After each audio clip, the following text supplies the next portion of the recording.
आइए बच्चों, हम लोग कुछ फॉर्मूले देख लेते हैं जिनकी हेल्प से हम लोग क्या करेंगे, आयत का क्षेत्रफल या वर्ग का क्षेत्रफल या परिमाप, पेरीमीटर या एरिया निकालेंगे किसी भी आकृति का। ठीक है, तो पहला हम लोग फॉर्मूला देखेंगे वर्ग के बारे में। ठीक है, वर्ग जिसकी चारों भुजाएं बराबर होती हैं। ठीक है, चारों भुजाएं बराबर होती है, तो वर्ग का हमें परिमाप और क्षेत्रफल पता होना चाहिए। वर्ग का परिमाप होता है 4 गुणा भुजा।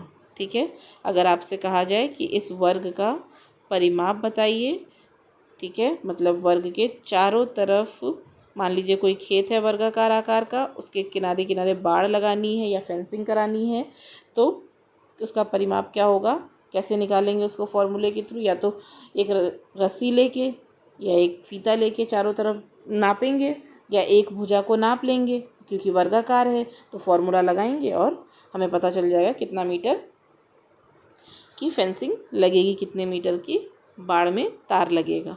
ठीक है, उसके बाद दूसरा फॉर्मूला है हमारा वर्ग का क्षेत्रफल निकालना। ठीक है, क्षेत्रफल जिसको हम लोग एरिया भी कहते हैं इंग्लिश में।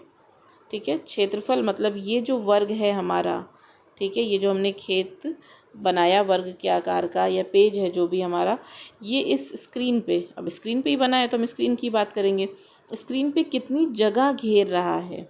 ठीक है, उसको अगर निकालना होगा हमें तो क्या करेंगे, वर्ग का क्षेत्रफल बराबर भुजा की घात 2।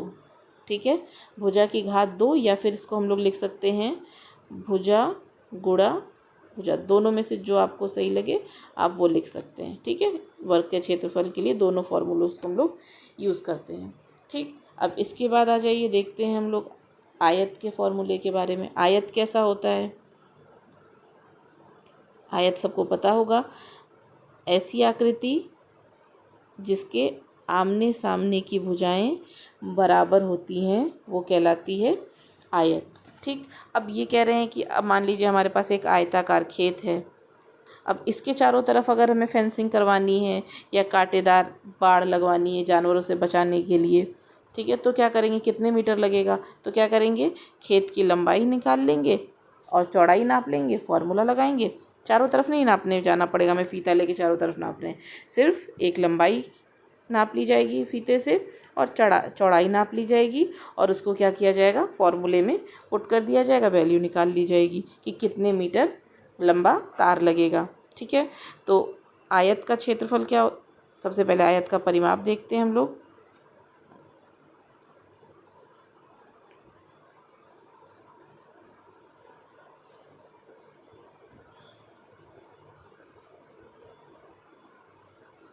आयत का परिमाप बराबर 2 ब्रैकेट में लंबाई प्लस चौड़ाई। ठीक है, 2 ब्रैकेट में लंबाई प्लस चौड़ाई, ये 2 क्यों है, क्योंकि आमने सामने की 2 भुजाएं हैं, लंबाई भी 2 है और चौड़ाई भी 2 है।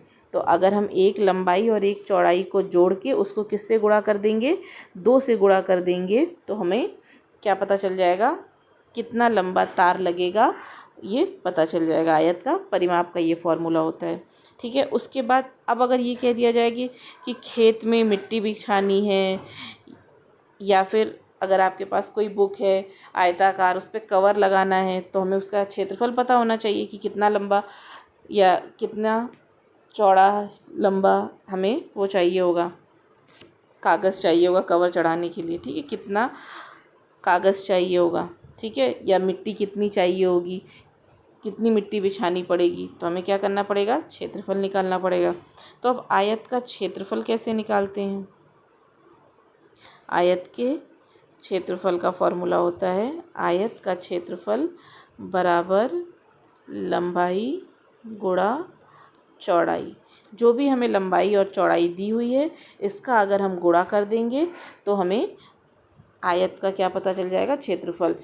अगर मान लीजिए हम अपने मोबाइल के क्षेत्रफल की बात कर रहे हैं, तो मोबाइल ने टेबल पे जिस पे रखा हुआ है उस पर कितनी जगह घेर रहा है वो निकालना है हमें। ठीक है, मोबाइल का क्षेत्रफल ये कितनी जगह घेर रहा है उसका क्षेत्रफल निकालना है। तो जो मोबाइल की लंबाई है और उसकी जो चौड़ाई है हमारी, इसको आपस में हम लोग गुणा कर देंगे तो क्या निकल आएगा, मोबाइल का क्षेत्रफल निकल आएगा कि वो जहाँ पे भी रखा हुआ है वहाँ कितनी जगह वो घेर रहा है।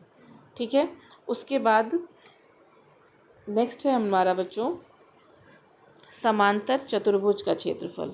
ठीक है, नेक्स्ट है बच्चों हमारा समांतर चतुर्भुज। ठीक है, हम लोग समांतर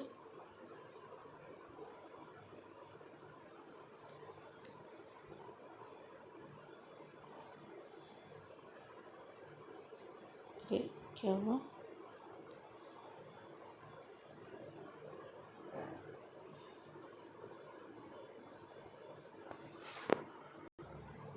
समांतर चतुर्भुज। समांतर चतुर्भुज होता कैसा है, इसकी भी आमने सामने की भुजाएं बराबर होती हैं। ये एकदम आयत के जैसा ही होती है आकृति, बस डिफरेंस क्या होता है इसमें, आयत का जो कोण होते हैं सब 90 डिग्री होते हैं और इसमें आमने सामने के कोण बराबर होते हैं। कोई भी कोण 90 डिग्री का नहीं होता है। एक कोण 90 से कम होता है, दो कोण 90 से कम होते हैं और दो 90 से ज़्यादा होते हैं। ठीक है, होती ये भी आकृति किसकी तरह है, आयत की तरह। क्यों, क्योंकि इसकी आमने सामने की भुजाएं बराबर होती हैं। ठीक है, अब अगर हमें समांतर चतुर्भुज का क्षेत्रफल निकालने के लिए कहा जाएगा तो कैसे निकालेंगे, परिमाप निकालना होगा। तो दो भुजाएं दी होंगी, एक ये वाली और एक ये, कोई भी भुजा दी होगी उसको सेम वैसे ही चारों भुजाओं को जोड़ लेंगे, परिमाप निकल आएगा। लेकिन समांतर चतुर्भुज का अगर हमें क्षेत्रफल निकालना होगा तो कैसे निकालेंगे,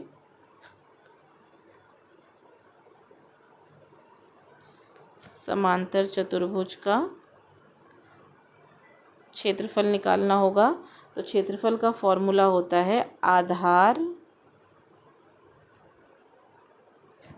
इंटू संगत शीर्षलंब, संगत शीर्ष लंब। ठीक है, ये बा है। अब आधार तो समझ में आ रहा है कि जिस पे ये आकृति खड़ी है ये आधार मान लीजिए। ठीक है, ये जो लंबाई हम कह रहे थे ये हमारा आधार हो गया।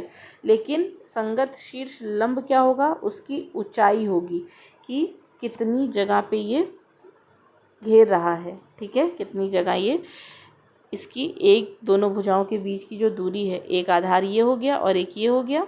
ठीक है, इन दोनों के बीच की जो दूरी है वो इसका क्या कहलाएगी, संगत शीर्षलंब। अब आप ये कहोगे कि ये है तो इनके बीच की दूरी, ये इनके बीच की दूरी नहीं है।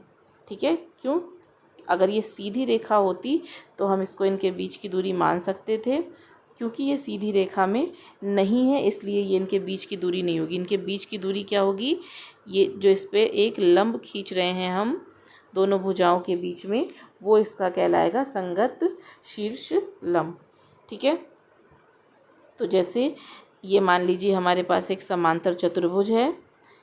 ठीक है, इस समांतर चतुर्भुज का अगर हमें आधार कहा जाएगा तो ये इसका आधार हो जाएगा। ठीक है, और इसका संगत शीर्षलंब क्या हो जाएगा, ये जो दोनों भुजाएं हैं इनके बीच से जो भी रेखा खींचेगी एक सीधी रेखा, वो इसका शीर्ष लंब हो जाएगा। क्यों, क्योंकि ये इन दोनों के बीच की दूरी है। ठीक है, अगर आप ध्यान से देखें तो ये जो दूरी है वो इसकी तिरछी ऊंचाई कही जाएगी। ठीक है, और सीधी ऊंचाई ये हो जाएगी। ठीक है, अभी हम लोग इन 3 फॉर्मूलों के बारे में पढ़ते हैं, इनसे रिलेटेड क्वेश्चन सॉल्व करेंगे। आगे हम लोग नई नई जो भी आकृतियाँ पढ़ेंगे उनके फॉर्मूले पढ़ेंगे। ठीक है, ये है हमारा समांतर चतुर्भुज।